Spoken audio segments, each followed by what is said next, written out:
This is Viva Fry. I'm Dr. Peter McCullough. This is Tom Luongo. This is Chuck Prodnick. This is Alex Kreiner. Hey, this is Brad Wall. This is JP Sears. Hi, this is Frank Peretti. This is Tammy Peterson. This is Danielle Smith. This is James Lindsay. Hey, this is Brett Kissel, and you're listening to the Shaun Newman Podcast. Welcome to the podcast, folks. Happy Monday. How was everybody's weekend? It was fun on this side. Lots of hockey. And, it was cold. I'm not going to lie. It's cooling off up here in Canada. We just recently showed that I got listened to in 87 countries, some of the Spotify Wrapped, and I've been appreciating all the texts in regards to where I sit in your playlists. So if you're not in Canada, it was a cold one. I'm not going to lie. It was chilly up here. And hopefully wherever you're at, you enjoyed the weekend. Now, we'll start with a little Silver Gold Bull. Did you know that you can hold physical gold and silver in your registered accounts? Silver Gold Bull can help unlock the potential of your RRSP, TFSA, RRIF, or Kids RESP by adding physical gold and silver to your account. This year's RRSP deadline for making contributions into your RRSP, man, there's a lot of acronyms, is March 2nd, 2026, but once the contribution is made, you can invest it into physical precious metal at any time. And Silver Gold Bull, obviously, is the company I recommend to family and friends of the show interested in precious metals, and they can help you with their in-house solutions, whether buying, selling, or storing precious metals. Text or email Grahame down in the show notes for details with any questions you may have around investing in precious metals or for future silver deals exclusively offered to you, the SMP listener. Just head down in the show notes, and if you're on silvergoldbull.ca or .com, just make sure to reference the Shaun Newman Podcast. Bow Valley Credit Union. Buying and selling Bitcoin has never been easier. Bow Valley Credit Union has developed the first in Canada Bitcoin gateway. With just a few clicks, you can buy Bitcoin directly from your Bow Valley Credit Union account. Your Bitcoin gateway account is linked to your traditional BVCU bank account, enabling seamless on-ramps and off-ramps between fiat and Bitcoin. Little tech expertise or knowledge of blockchain required. Visit Bow Valley CU for more information. Profit River, when you're looking for firearms, and I was joking last week about stocking stuffers, but to all the hunters out there, or maybe to their spouses, and you're looking for stocking stuffers, take a look at profitriver.com. I'm just saying that there's some good ideas on there for some stocking stuffers. But for anyone else, wherever you're at in Canada, you can also email Joel at smp@profitriver.com. Any purchases you make sure to use the coupon code SMP. That gets you into monthly draws. And when it comes to firearms here in Canada, just go to profitriver.com. They are the major retailer of firearms, optics, and accessories, and they serve all of Canada. Windsor Plywood, whether you're in the mood for a podcast studio table, yes, there's been lots of people come into the studio and look at the current table or the new round table. And all that wood comes from Windsor Plywood, whether we're talking mantles, decks, windows, doors, sheds, podcast studio tables. Windsor Plywood has all the character wood that you could possibly ever wish for. And stop in today and see Carly and the team over there at Windsor Plywood, Lloydminster. The Mashspiel coming January 17th. It is just around the corner. We're going to be in Kalmar, just west of Leduc, west of the International Airport.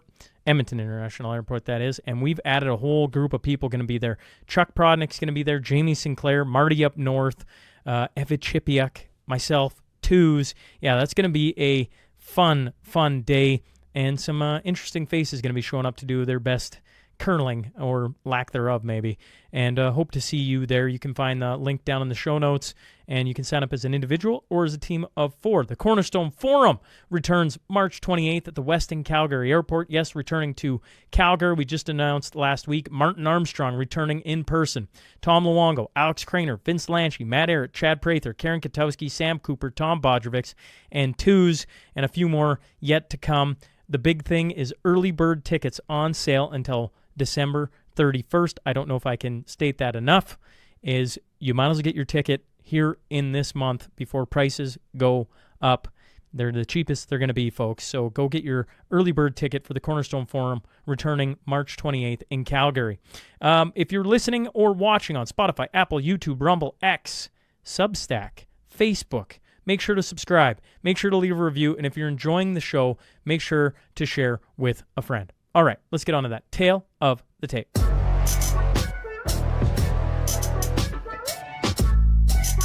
Today's guest is an American author, historian, and investigative journalist. I'm talking about Anton Chaitkin. So buckle up. Here we go.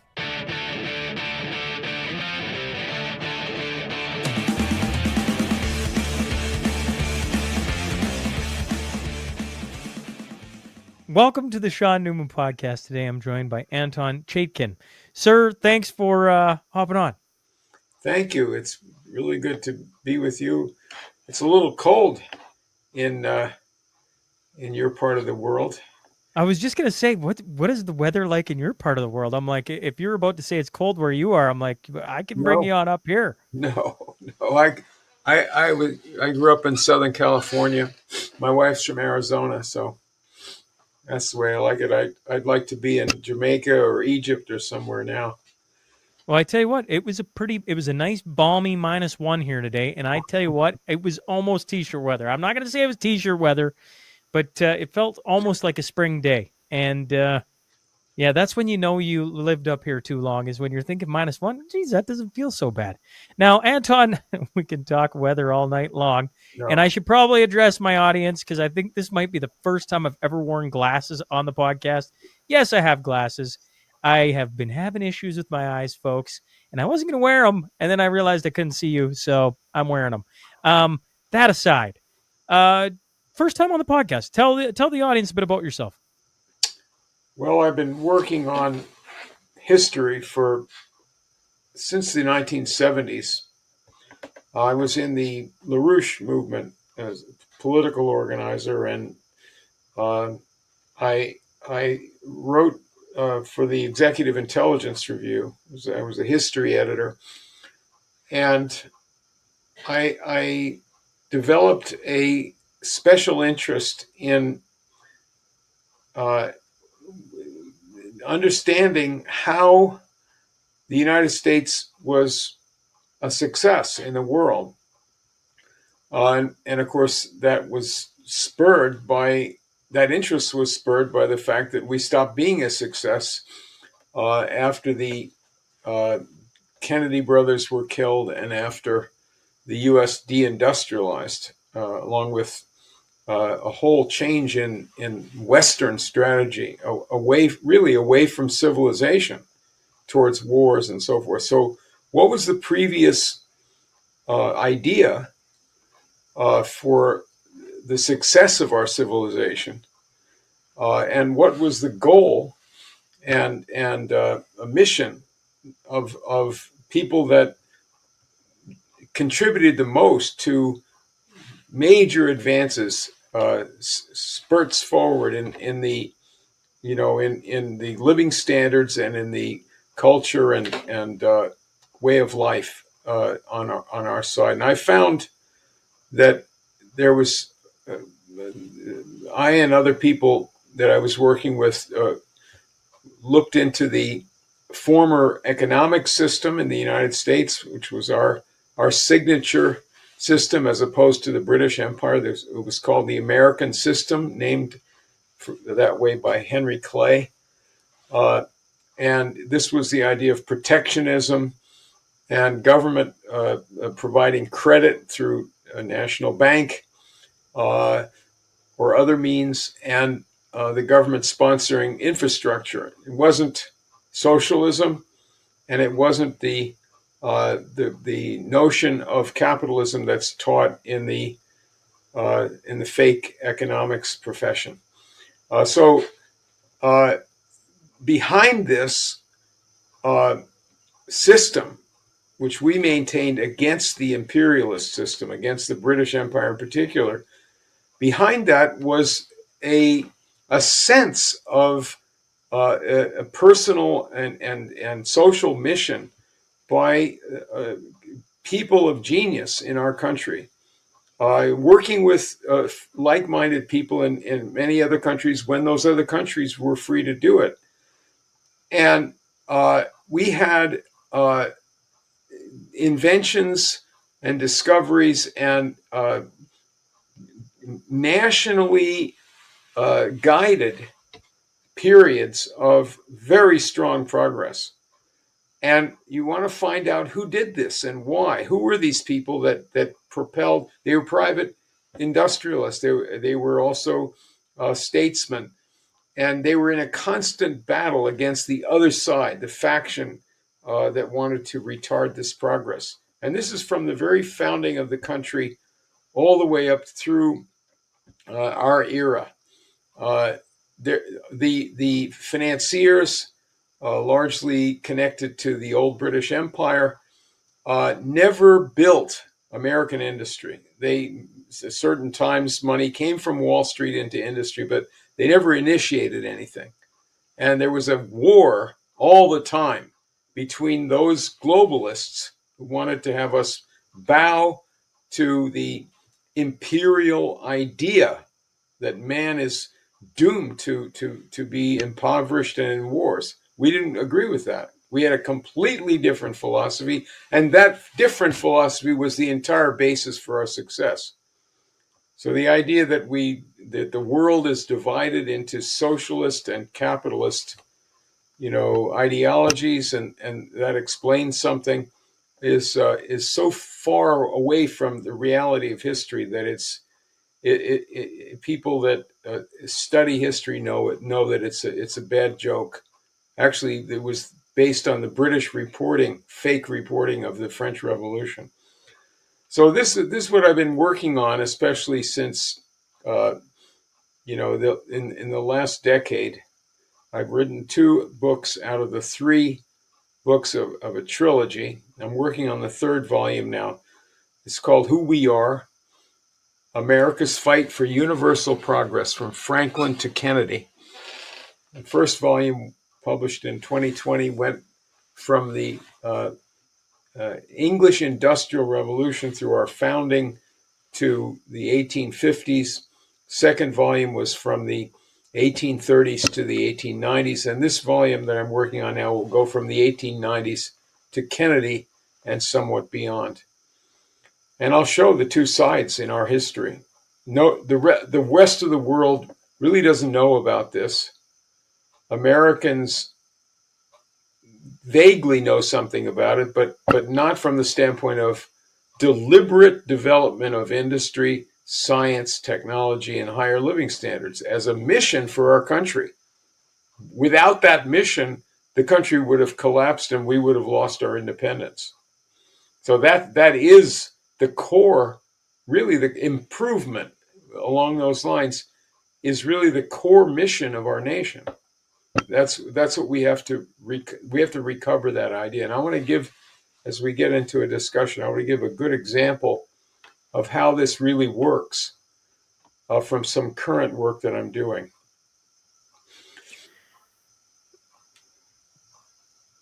Okay. I'm like, I wrote down 5 different things. That's a lie. I wrote down 6 different things. I'm like, okay, what do I pull on here? I'm going to start. I'm going to start because I'm a student of history, but it's funny. When I hear different things, I'm like, man, did I miss that? You mentioned the LaRouche movement. Yeah. And I've heard Matt Ehret talk about it, but Matt Ehret talks about things at times with me where I'm like, holy crap, he just said 50 things. And I'm like, I can't slow, I got to piece it together. When you say the LaRouche movement and that you were a part of that, what was the LaRouche movement?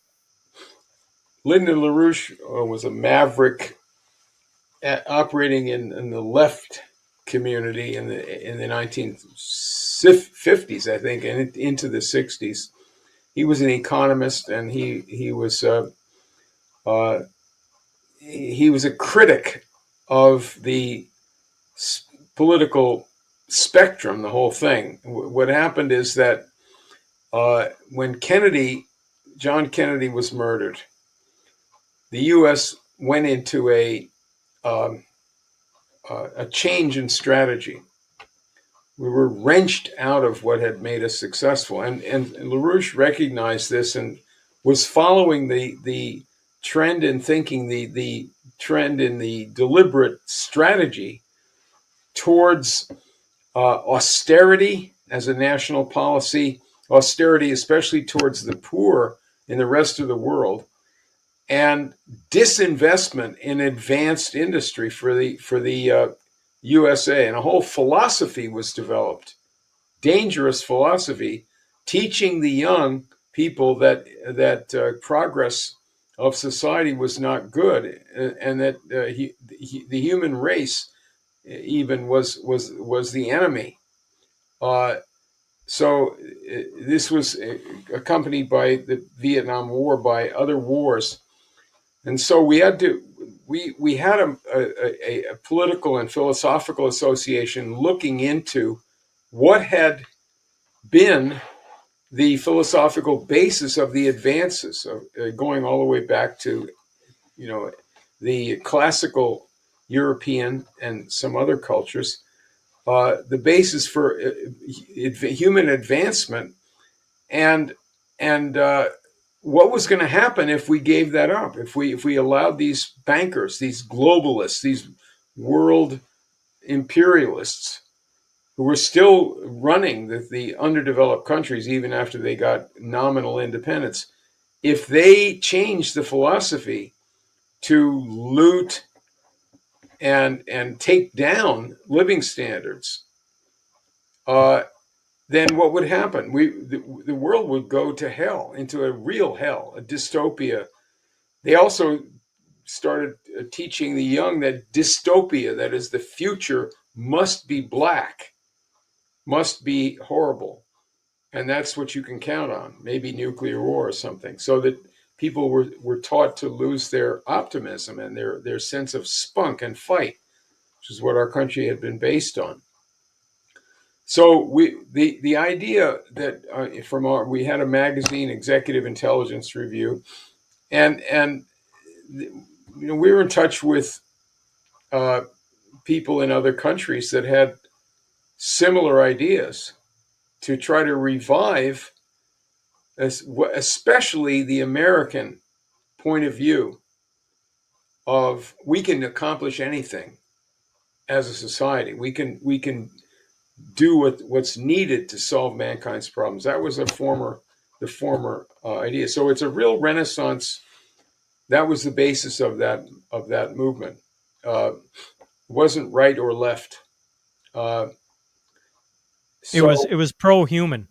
If pro-human, and also specifically for the technological and industrial and scientific upshift, to give us more power, more hot energy, more really advanced energy sources like fusion power, nuclear fission also, and to make sure that the whole world would be participating in this necessary upshift of our labor force. We need the more people that are involved with productive work, not only in our country but worldwide, the richer the whole world is.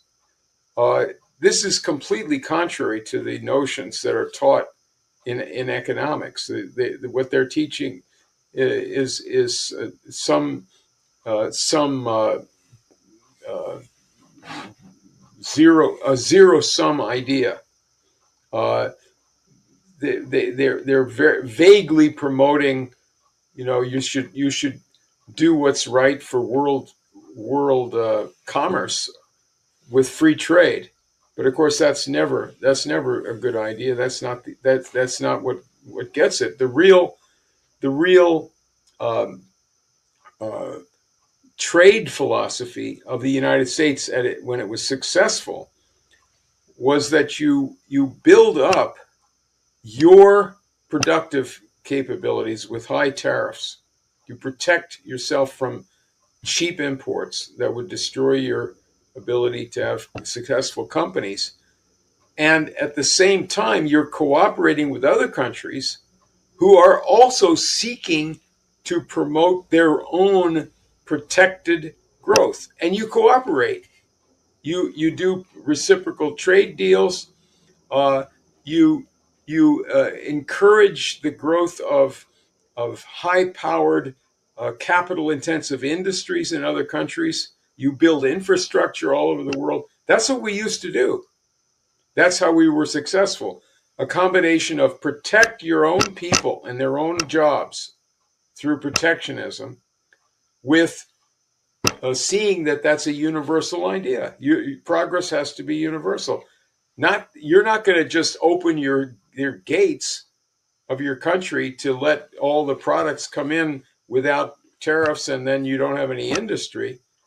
But Yeah, on because the other hand, you want those other countries to be successful, and you want them to be powers, friends of yours, powerful nations. If these other countries in Africa or Asia or South America are weak, the British Empire used to see that as their advantage, then they could dominate them.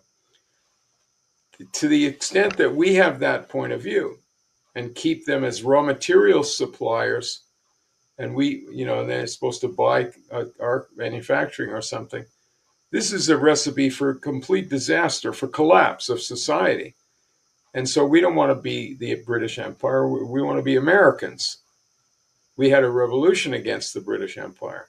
The American system and the British idea, the British imperial idea, are the two contrary tendencies in world affairs, always.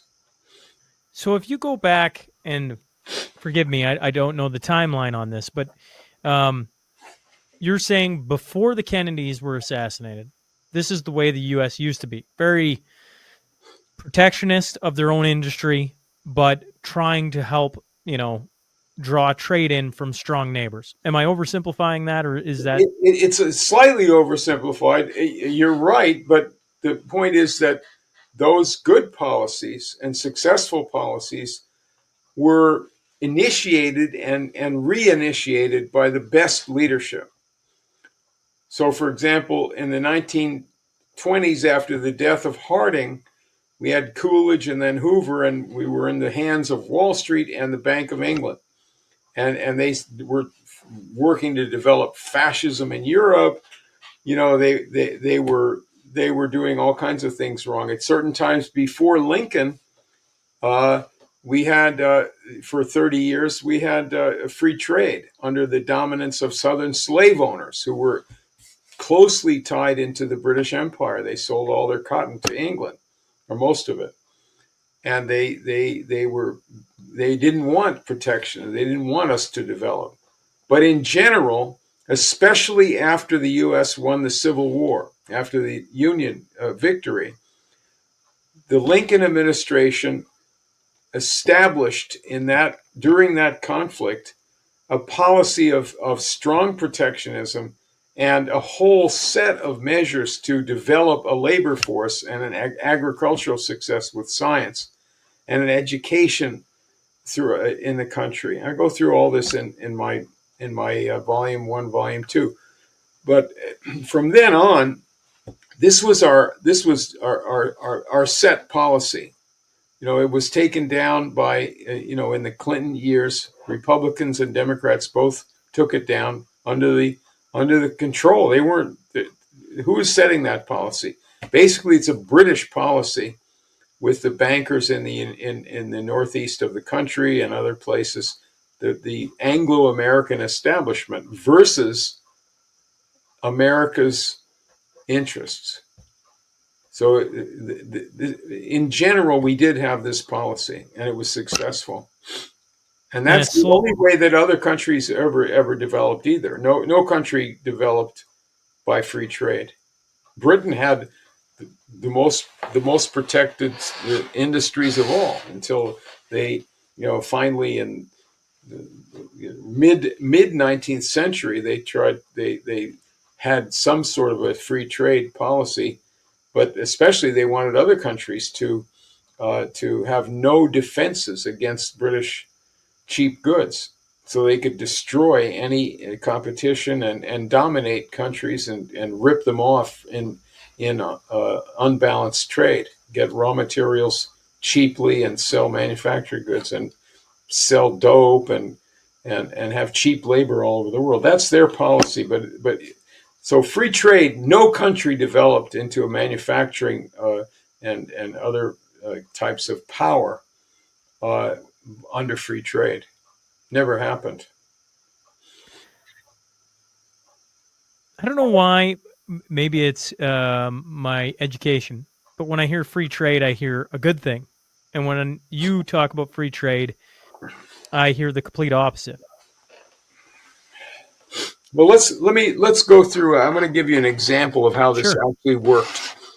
I'm working on volume 3 of my book series, Who We Are, and I want to show you the coordination. This is talking about the 1890s, uh, uh, and there was a period of prosperity, but punctuated by a depression in the middle. But largely the success of that decade, with tremendous new machines and vast steel production and all kinds of production, was based on a high tariff. William McKinley was the congressional leader who wrote the tariff in 1890 that protected our steel industry and some other industries. It created the tin plate industry completely from scratch. That's where you use for tin cans. We didn't have that at all. That tariff established it. So the government took lots of measures to develop our industry. So I want to talk about the coordination between our country, where McKinley, that same guy, became president in 1897. Coordination between our country, which was under this strict protectionist regime, and Russia, which was a completely different form of government. It was a kind of an empire under a czar, under a king, and it was much more backward. But there was great similarities and tremendous connection between the two countries. Both of them wanted to develop. They were jealous of their sovereignty and they wanted to have progress. And the leader that came up in Russia in the 1890s was named Sergei Witte, Witte. And he was the Minister of Finance, the great policy maker. And Russia in that decade coordinated in many ways with the United States for the mutual benefit and success of both countries. Witte, right off when he got to be finance minister, put through, actually the year before then, 1891, he put through a protective tariff. And then in 1892, he started a transcontinental railroad called the Trans-Siberian Railroad, 5,000 miles from Moscow to the Pacific Ocean, to develop the eastern part of Russia, just like we had developed the West, going to the Pacific with a transcontinental railroad. In both cases, U.S. and Russia, these were government enterprise. There was private companies involved, but they were national enterprises of the two countries. And Witte was a protectionist, so he and McKinley, President McKinley and the policy leader in Russia, Witte, were the two leading economic nationalists. That is, their countries have the right to become more prosperous by getting more manufacturing, higher skills, converting over a mass of ignorant peasants into modern skilled workers and family farmers. That's the idea. And that's the progress that they were looking forward to. Now, Russia wanted to invite foreign capital to invest in Russia, to build factories there that would teach Russian workers, modern skills, alongside of Russian factories that were coming up under the protection of tariffs. Russia did not want to import cheap consumer goods. That would kill their industries. Then they couldn't produce for themselves. They couldn't compete with that. But they did want foreign investment in that way. And the United States wanted to sell machines. wanted to sell steel rails. And so the way we coordinated with Russia is we built a lot of the components for the Trans-Siberian Railroad. Westinghouse set up a factory in Russia to build air brakes. I don't know how familiar you are with the history of railroads, but you can't have modern railroads without that invention, along with electric signaling. And that allows you to go fast and to carry a lot of freight and so forth. So that was instrumental in building this transcontinental railroad. We sold tons and thousands of tons of rails out of Pennsylvania and Eastern Ohio and other equipment to the Russians for that railroad. In 1897, also, steel experts from Pittsburgh went to Russia and built their first great modern steel mill in a town called Mariupol. It was recently part of Ukraine. It was recaptured by the Russians. It was, in those days, it was part of Russia. And they built this fantastic steel mill with American up-to-date technology. And so we're providing them the machines, the technology, and the capital goods. Oh, and 750 something like that locomotives built in Philadelphia by the Baldwin Locomotive Company. Fantastic machines, sold all over the world, really. But that was a big part of their market. You can still see ads in Russian for the Baldwin locomotives. So we were encouraging and helping to promote Russia's advance into this continental power. They wanted to go.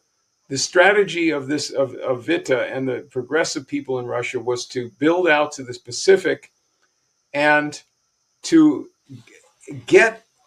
work with the nationalists in China to start developing modern times in China.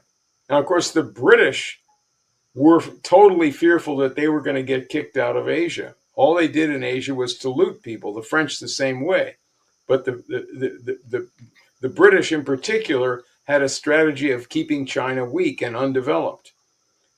And so what the British did to counter this was to make a treaty with Japan.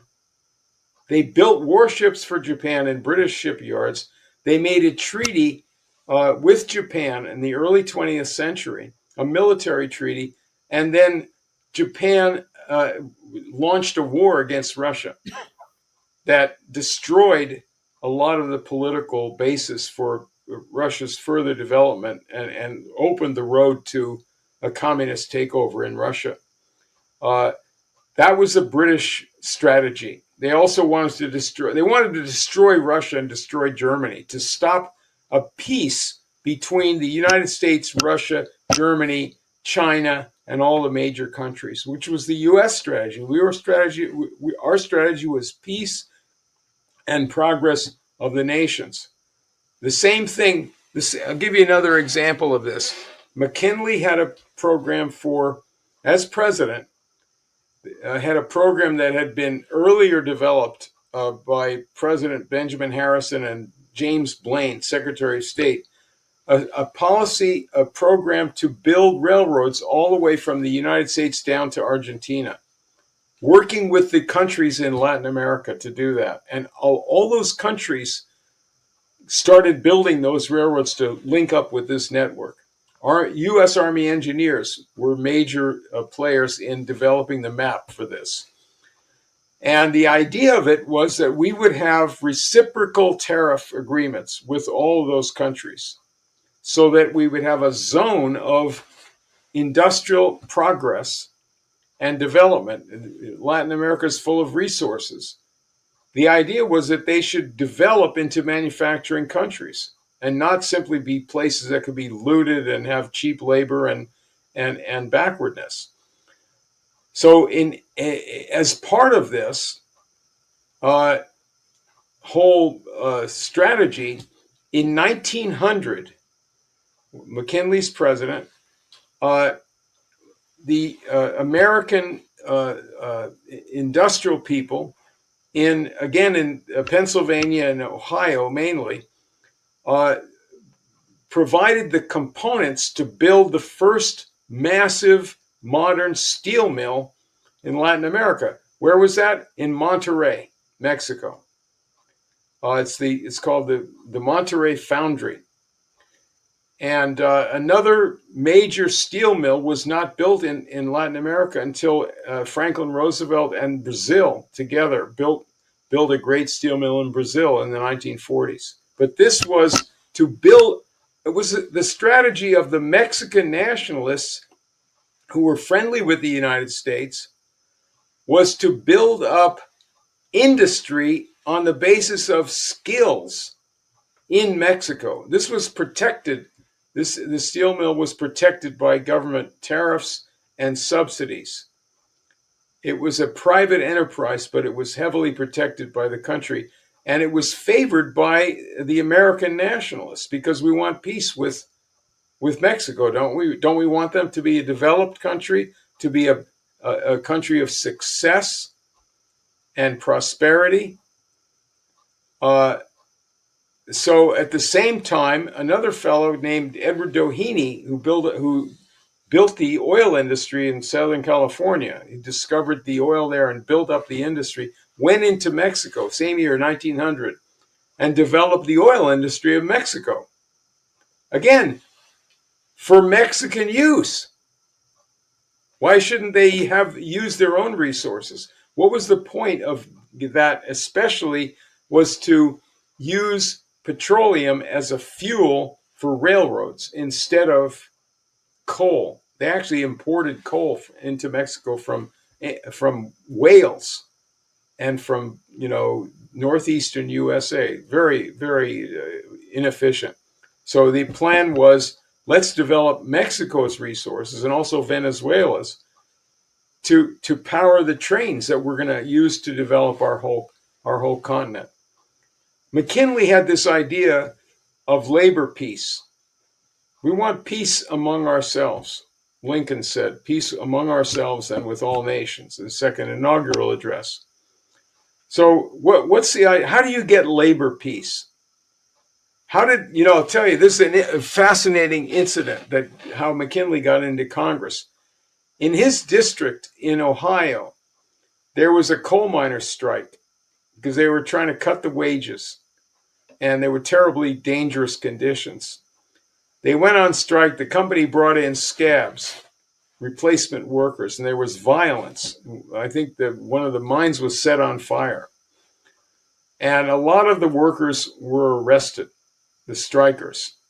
McKinley, who's a conservative Republican, was a lawyer. And he just had started running for Congress. He took the case of the striking miners, and he went before the court and he said, yeah, we don't like violence. How do you want to prevent this violence? People die in those coal mines, and preventable deaths. Make it good conditions. You don't have to have that. Pay them well. They can't live when you cut their wages. Look at those families. They're dying out there. You want to prevent violence? Make the conditions better. All but one of those people was acquitted. That's American justice, because we have jury trials, and that's how he got into Congress. That was his philosophy. Everybody should be protected. He was in the Civil War. He saw people died to protect our government, and the government owed them a chance to have a decent life. It doesn't mean the government owns the industries. It means that our nation has the mission of improvement. The contrary idea is cheap labor, the imperial idea. There was a coup d'etat that overthrew the McKinley government in our country. First, a war was forced on them by this imperial faction. Teddy Roosevelt, Henry Cabot Lodge, Henry Adams, Admiral Mahan, Their idea was in line with the British, that the U.S. should become an empire and have a war against Spain, grab Cuba, grab the Philippines, and they drummed up this huge war furor against the Spanish in Cuba in particular, and finally broke the will of McKinley, who was trying desperately to stop this from happening, this war. We had had peace for a whole generation since the Civil War. And once that was put through, Teddy Roosevelt went on to represent this imperial faction. And McKinley, they did some blackmail to get him on the ticket as a vice presidential running mate with McKinley, his enemy, in 1900 for the second term of McKinley. And then shortly after they were inaugurated, McKinley was murdered and Teddy Roosevelt became president and completely changed the policy of the country. Went along with the British, got us allied to the British Empire. He said directly, the English-speaking peoples should rule the world, should tell the backward peoples how to behave. And he cut off our good relations with Latin America, cut off our good relations with all the countries in Eurasia that we had been friends with. He got us worked with the King of England, Edward VII, to get us into the war, the great terrible war, World War I, and then out of that World War II. So this was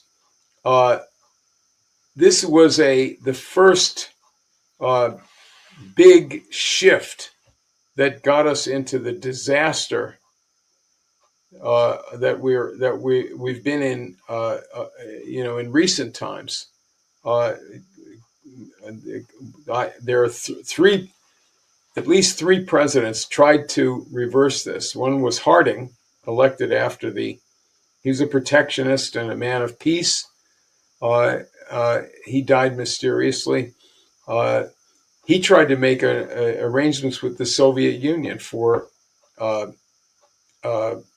industrial development, even though he was anti-communist. Because it's Russia. It's now, who cares it's none of our business how other countries are governed. Tsarism, communism, whatever, right? That's up to them.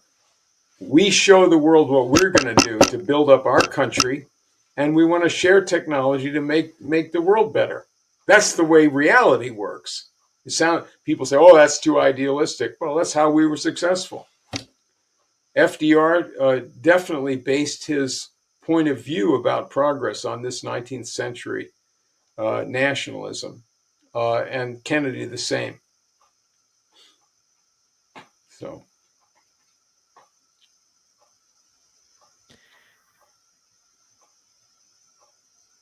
I'm sure the audience, everybody's waiting for me. I'm like, okay.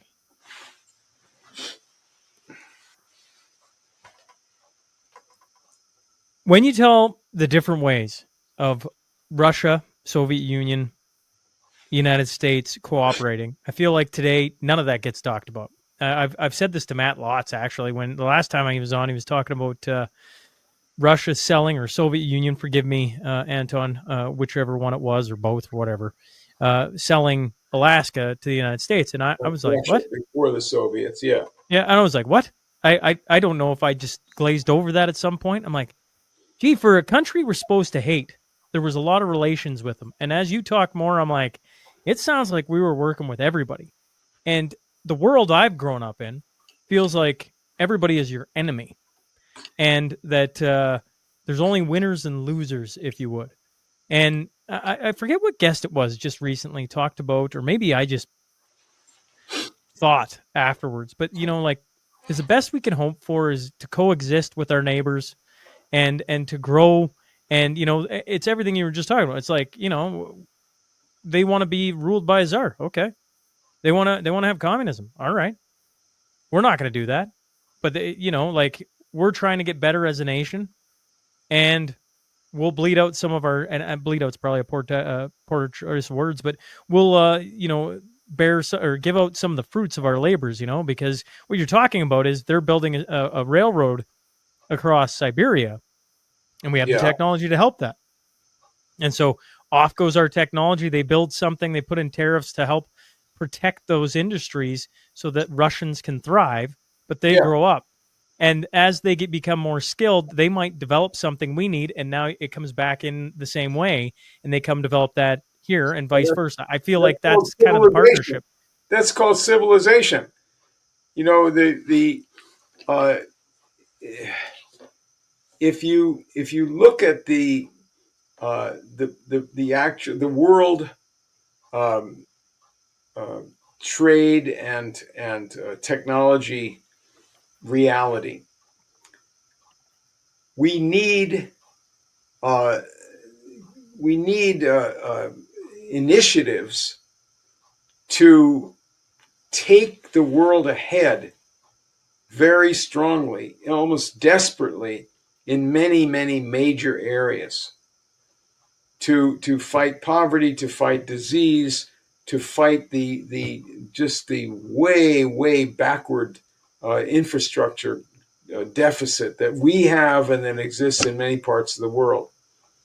And so when we see China developing, building infrastructure in South America and Africa, you know, people have all kinds of ways of criticizing that. What are we doing? We're not even building in our own country. Uh, that's a form of insanity.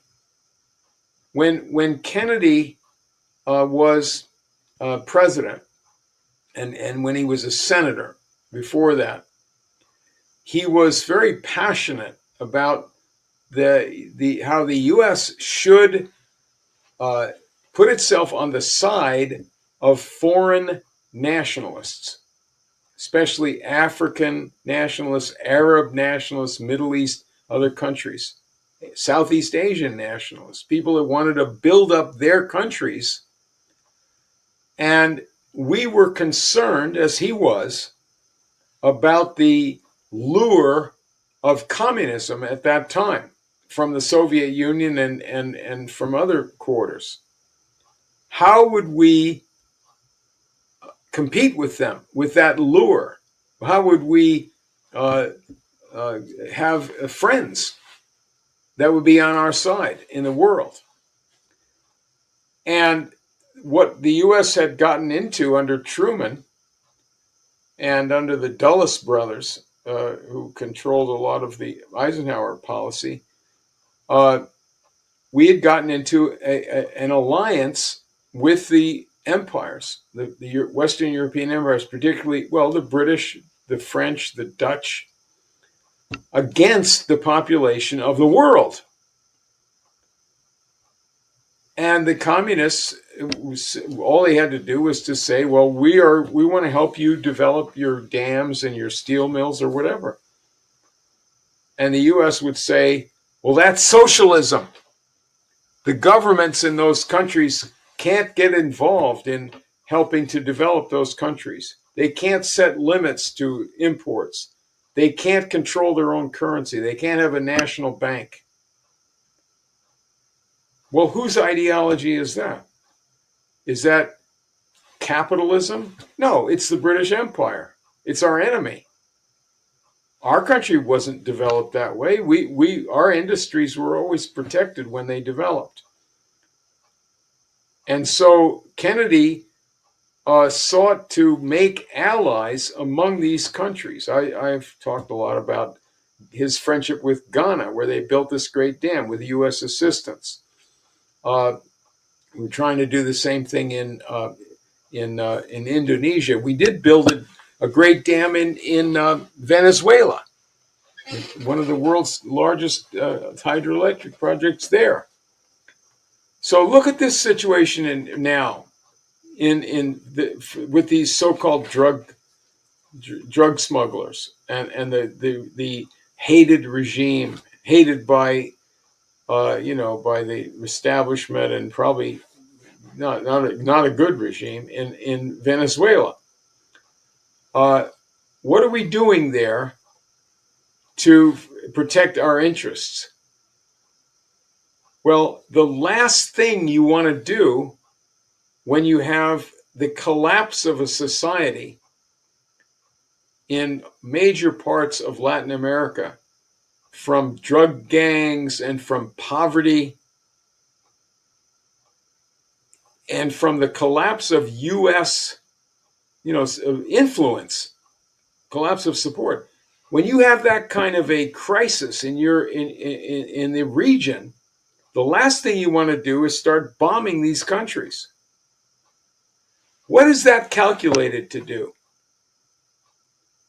It doesn't taste. It's like the emperor's new clothes. A little kid said, "Well, the emperor's hasn't got any clothes on." Oh, you're not supposed to say that. Well, in this situation, all you have to do is just look at any recent or earlier history, and you'll say, if you bomb countries like that, if you attack them militarily, you're guaranteed to fail. You're guaranteed to lose influence. You're guaranteed to cause terrorism. You're guaranteed to have societies collapse further and have drug gangs rule them. And so that must be the reason why they do it. I'm not saying that's the reason that Donald Trump is doing it. I don't think he designed the policy. In this situation, you'd have to say whatever's going on in his mind or inside the White House or whatever, it's not his policy, and he's no more the president in that sense than Biden was. If you want to have an American policy, you have to go for American interests. American interests is in the development of industry, science, technology, skilled labor, capital-intensive industries, modern agriculture in those countries by cooperation with all the countries, regardless of the government. It's simple, really. So that's an American policy for the benefit of the region and for the spread of our influence. Where's the railroad that connects all high-speed trains to connect our country with all these regions? We don't even have that in our own country. We're so backward. So I would say, and I would challenge anybody that I would venture to say that the reason for having these wars that we have had, I would say a deeper reason for them is to destroy the influence and the legacy of the United States of America. Even though the wars have been conducted with American bombs and sometimes done by the government of the United States, all of these wars, war against Russia, the war against the Palestinians, all of these wars and wars all over Africa and so forth, every one of those is something against American interests and designed, long-term designed for against civilization.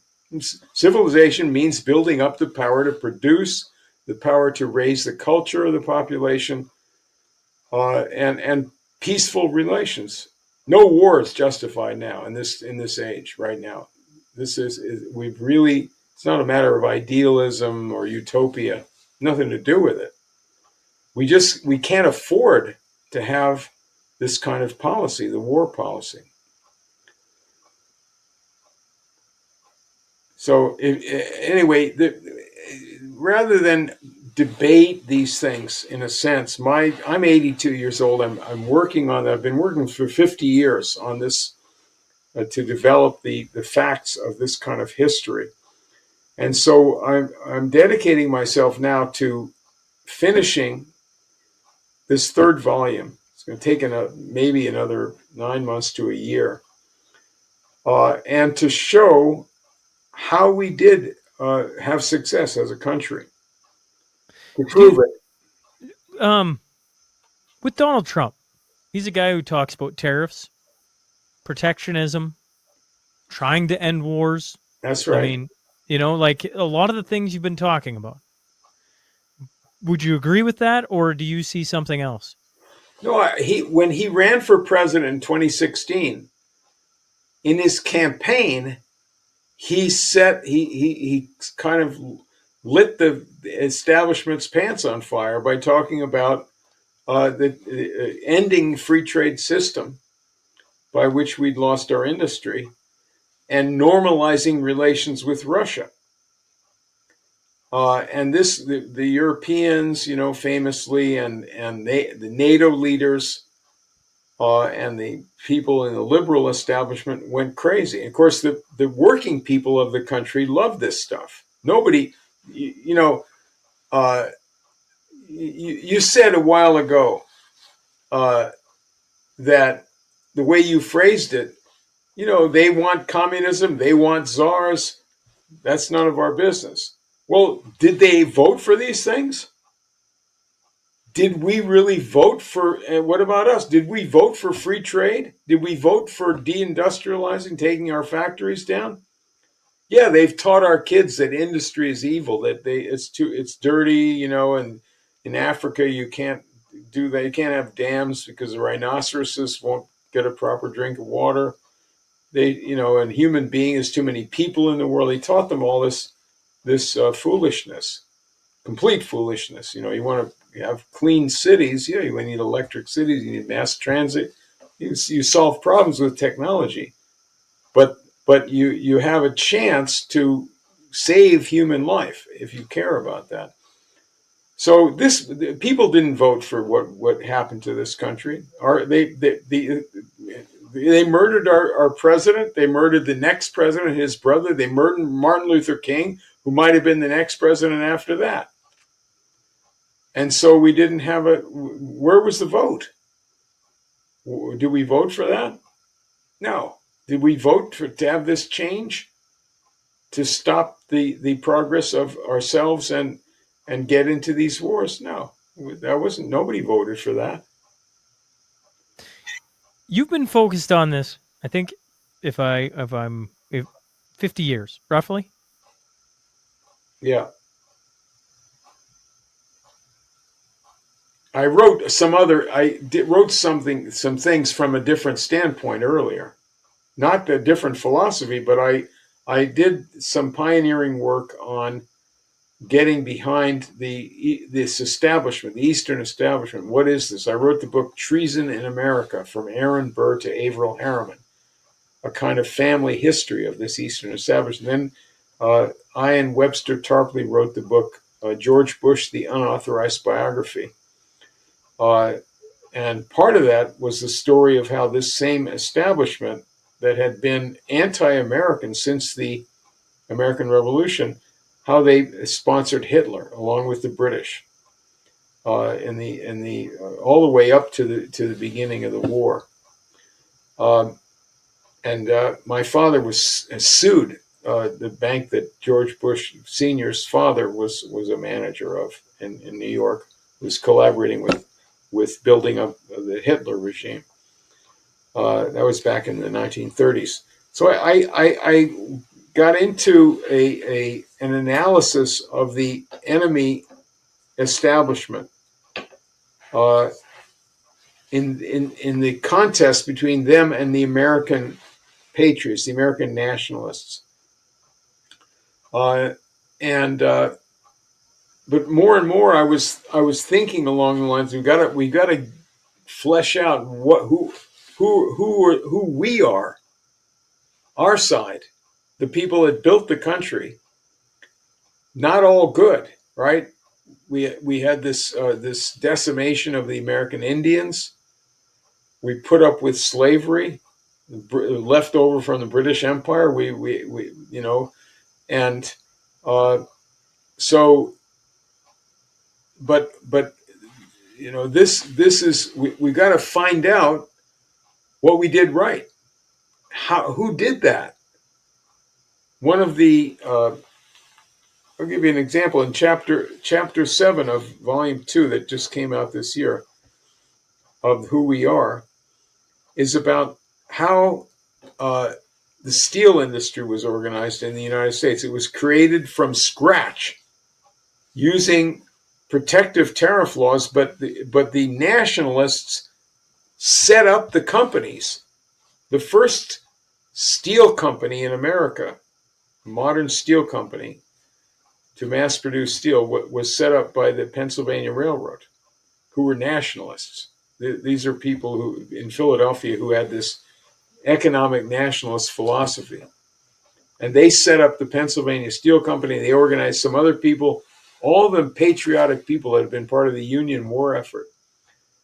And they were all against free trade. They felt the British Empire was the enemy of humanity. And they built up our steel industry. They fostered Carnegie. He came in the second round of this thing under their help. They gave him contracts and everything.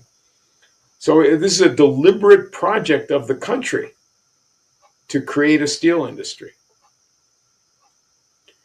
That's how we did these things. We built canals and railroads. They were community projects or government projects. All the railroads had community money. No railroad was built just by some guy wanting to make money, and that was all it was about. Never happened that way. So you mentioned your father. Forgive me, because I want to make sure I got this right. Your father was sued by a bank that No, one of the Bush. he sued them. He sued them. Yeah, my father was Jacob Chaitkin. He was he was a Jewish immigrant from Latvia. It was part of Russia. In 1898, he was born. Came here in 1909. Became a lawyer. Worked in New York. He was a Franklin Roosevelt Democrat. And when Hitler came in, same time Roosevelt came in, Franklin Roosevelt, they set up a boycott against Nazi Germany in New York and other places to try to, get people to stop buying German goods. And my father was the lawyer and strategist for that boycott. And at the same time, he started lawsuits against certain companies that were international companies jointly owned by the Hitler government and Wall Street banks. One of the biggest culprits in this in New York was the Brown Brothers Harriman Bank, in which George Bush's father was a manager, Prescott Bush. And what they were doing was Hitler had put out a decree saying that German companies that had borrowed money abroad could not pay the people that they owed money to. People would buy bonds from a company to finance them, and they were supposed to pay interest and stuff. So Hitler said, no, you got to pay that money instead. Don't pay the bondholders, pay the Hitler government so we can buy weapons and stuff. So my father went and sued the North German Lloyd Shipping Company, which is jointly owned by the Nazi government and Brown Brothers Harriman, units of that bank in New York. And it sued them in a municipal court in New York, demanding that they pay my father's client, a lady in the Bronx, $30 that company owed her on a bond that she had, $1,000 bond from that ship company. And my father arranged with the sheriff in New York that they would put a writ attaching a 30,000-ton German liner, the Europa, which had docked in New York port, and lock it up until that $30 was paid. He won this case, and he got them to establish a precedent that all these decrees from Hitler were not operative in foreign countries. I think how are they going to enforce some nonsense like that? The opposing lawyer in that first case of my father's in the municipal court in New York, the opposing lawyer was John Foster Dulles, later Secretary of State, brother of Allen Dulles. And Allen and John Foster Dulles were lawyers for the four leading banks in New York that were all tied into the British Crown and City of London, and were all promoting, one way or another, promoting this Hitler policy. They liked it. They liked fascism. They liked the idea that labor has no rights, that you should be able to police countries, and sometimes you want to have total freedom for corporations to do whatever you want, but you also need to have strong police to make sure that people don't do anything against their interests, against the corporate interests, these monopoly interests. So that's fascism. So it really came out of what my father was involved in, was fighting against the arm of British imperialism into American life, which largely came in through Wall Street and through Boston, the Boston, old families in Boston who were financiers and importers, and through the Southern slave owners. It's all tied in with the British. And so it was pretty exciting cases in the 30s that my father was involved in. He was in U.S. Army intelligence during World War II. Forgive me. I don't really need to. I'm like, how long did your father live for? I guess I'm kind of curious. Did he live to be an old man? No, unfortunately, people from Northern Europe, in the Baltic area, I think I have heard, tend to eat smoked meats. This is what was attributed. So he got stomach cancer. He got that. It's quite common. And he died at the age of 57 when I was only 12 years old. So I learned all about him. He used to take me into his study and tell me about stuff. He spoke Russian and German, both as native languages, from Latvia. And he still subscribed to the Soviet encyclopedia, and they would send yearbooks to him from Russia. And once he showed me a notice that was sent out from Moscow to subscribers of this, the yearbook encyclopedia. And the notice from Moscow said, subscribers must tear out so-and-so entry in the encyclopedia and paste over it this that we've sent you, because it's been determined that so-and-so was a traitor. And so we're going to change the history of it, and this is now the official history. So he left, and he showed me, this is how foolish a government like that is, to think. It's not just a dictatorship. It's childish in a way, right? To think that foreign people could be coerced somehow into following along with some stupid party line, some obvious folly like that. And so this is part of my education, a little bit of humor about the way human beings conduct themselves, and something also about what power politics is about, from what I learned about what he was involved in, in the 30s. Well, I find the reason I asked about your father, I guess in my brain, I'm like, man, if he lived to be an old age, I'd be curious the conversations you had with him. Because, I look at what you've done in your lifetime, and culminating, I think, and forgive me if I'm wrong on this, but who we are, and trying to decipher that to give to, I assume, the next generation. This is who we are. Go be that. That's right. We are builders of civilization. That's what Americans are all about. That's what we should be about. And that, if we're anything, that's what we are. Otherwise, what's our identity? What my father and mother gave me that's really enduring was a love for classical music and drama, particularly classical music. Beethoven and Bach. They took me to concerts, didn't even get some of this, and when I was a little kid. But my father taught scientific Russian at Caltech, and so that we had a lot of very interesting people in our, in my childhood that they were in touch with. But the beauty of what people have done in the past to make life better, to make people better, was really impressed on me, and it made for a very happy childhood.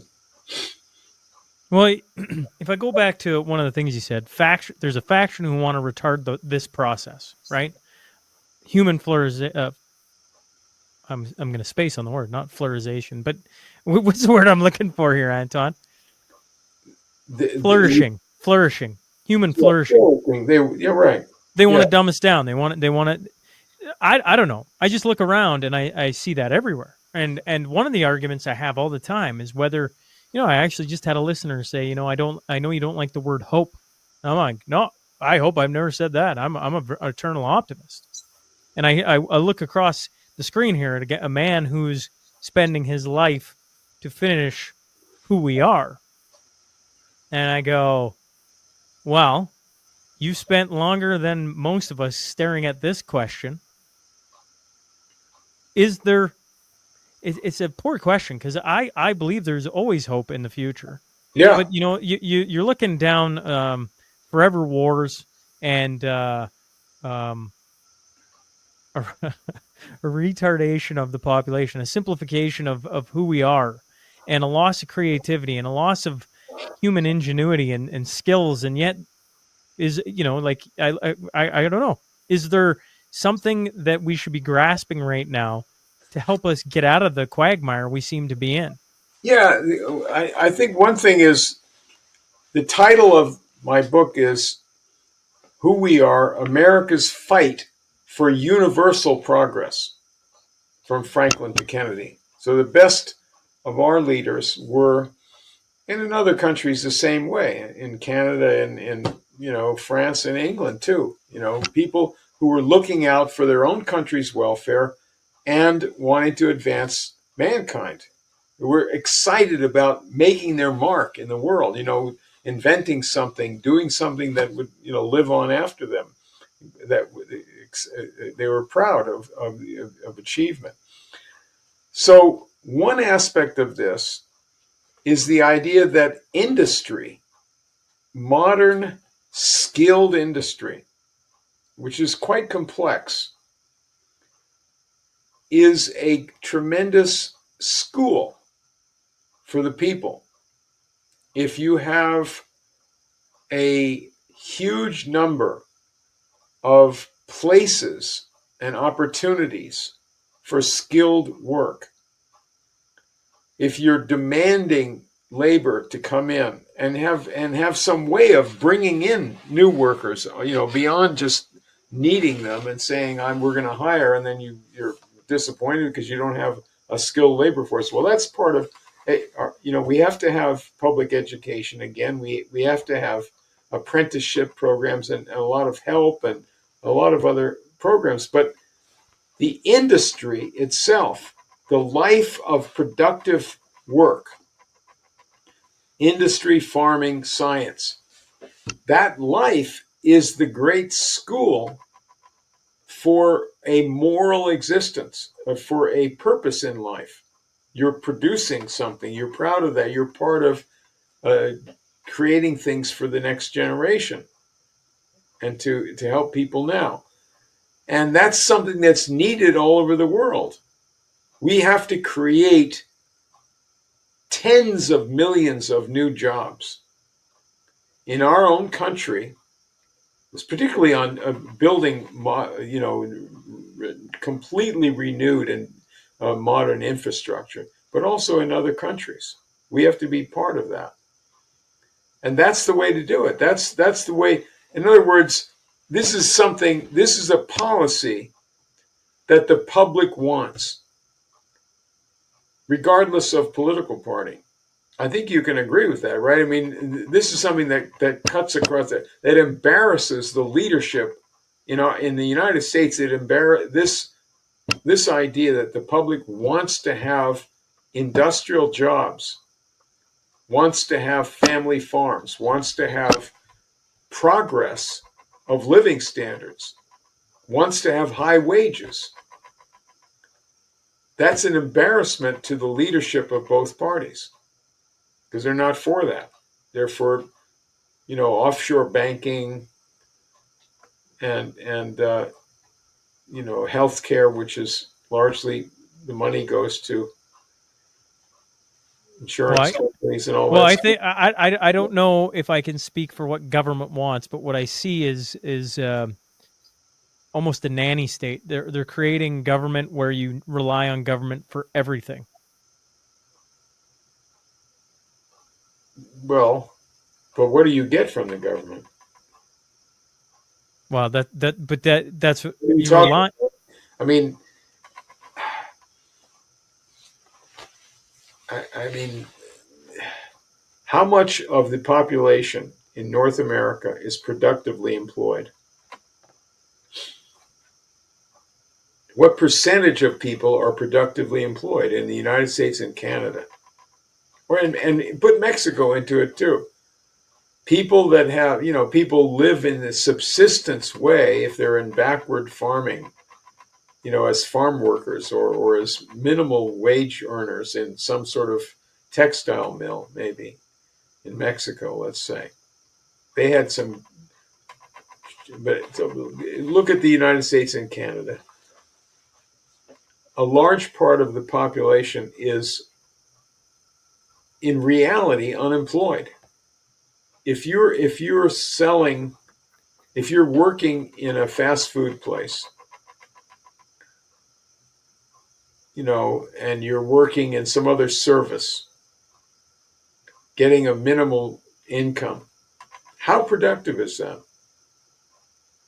If you're working in an office, in most industries or most sectors of the population, of the economy, offices are vastly overloaded compared to how you could have people working productively. There's a lot of people in minimally or absolutely unproductive jobs. So when you say productive jobs, you mean building things? I mean creating things? I mean creating things, and creating things that are needed by the population, that improve the lives of the population, and that also build the future of the population. So what when you say those in a row, what comes to mind? Like, what are those things? Well, for example, what's the effect of compare China to the United States, where in China you have freight trains that can carry freight at 200 miles an hour. The United States, the average speed for freight cargo is 25 miles an hour. What is the effect on the economy, on the standard of living of that discrepancy? It's devastating. Imagine if you could have a virtual conveyor belt in your economy. People have already invented these things: modular ports, cargo handling, and high-speed trains, and corridors of shipment, transshipment in different ways, intermodal transportation. If you have high-speed transportation coupled with really powerful modern electric grids, particularly with development of nuclear energy, there's nothing you couldn't do. There's no problems that you couldn't solve. You have water shortages somewhere. That's ridiculous. The world is covered with water. Move it where you need it. You can desalinate seawater. You can move vast quantities of fresh water are pouring into the ocean from all over North America, north of Seattle, all the way up to the top. You just have to do the work, do the program. So imagine if we had an economy that was geared up on purpose to solve our problems. It's not even looked at. Come on, think about this. Imagine a city. Can you think of a city that has really terrible traffic jams? Yes. Give me an example. Well, I mean, LA would be the LA. prime example. That's what comes to my mind. I was shocked when I went back there. I grew up around there. And, 50 miles from the center of the city at noon, there's a traffic jam. Why not have not only high-speed trains all over the region, including in the city, but some other forms of transportation? And then some lunatic in the population or in the media, I don't care if it's my neighbor, he's just as much of a lunatic as the news media, will say, well, people want their cars. That's a lunatic. Of course they want their cars. What happens to their cars if, 2/3 of the people don't have to be on the highway and they can take really beautiful, fast transportation? Doesn't that free up the highways for you to take your car where you want to take it? It's obvious. People are lunatics in our country. Both countries, Canada and the United States. Each country, Canada points the finger at America, USA. But they're just as much lunatics up there. This whole, the green nonsense. Yeah, I want nature. I want to have. I love wilderness. Let's solve problems. We need power, right? We need advanced science. We need to go and investigate the universe. Isn't that our imperative, to go to the stars? When you go back to the 25 miles an hour train, at one point in time, that would have been high speed. No, it wasn't. We went faster than that. We went faster than that. Yeah, we degenerated. Come on. We have, in the United States, the peak of railroads was around, around 1920, in the 20s. And in the 1950s and early 60s, the financiers who got control of the auto industry destroyed public transportation in the big cities on purpose, supposedly to make cars the big thing. You have to have a car and live in a suburb. But we went backwards in this. People say, well, okay. So then how do we start going forwards? Tell the truth. Tell the truth. Even if it's like the emperor's new clothes. If you see something like that, anybody that travels or knows people who travel knows that other countries have, in Europe and in Asia, they have high-speed trains. Countries all over the world are in the space program, right? India has is big in the space program. Mars, Moon, South Africa. What are we doing? Where's our high-speed trains? Where's our modern times? Why can't we have that? Well, the public doesn't want that. They want to take care of business here at home. It's like somebody, using a machine that generates noise to block out even the most obvious basic thinking. It's ridiculous. We used to, up to a certain point in our country's history, we solved problems by the development of technology. And so when even that word was kidnapped, right? Into now it means cell phone or something like that. But technology, I would say, if you are in certain realms, means control, right? Yeah, Like they're going to exactly. control you, Yeah, right? When you say it's been kidnapped, I would say it is. that It's that's what kidnapping, they for point to. sure. Yeah. They So far, point to the negative yeah. sides of it. The central bank digital currency, the digital ID, the surveillance state. That's what they point to. And what you're pointing to is we could make life better with technology, and that's how we Give started people out. more freedom. You need the government can do certain things. The people of a nation can do certain things through their government. They can sponsor great projects. They can have legislation that regulates industry in a good way. For example, for safety of things, food and drug safety. That's a good thing. It may not be a good thing if they're in cahoots with, people that are ripping the public off. So you need to regulate the regulators, but that you don't have to get tied up in knots on these kind of things.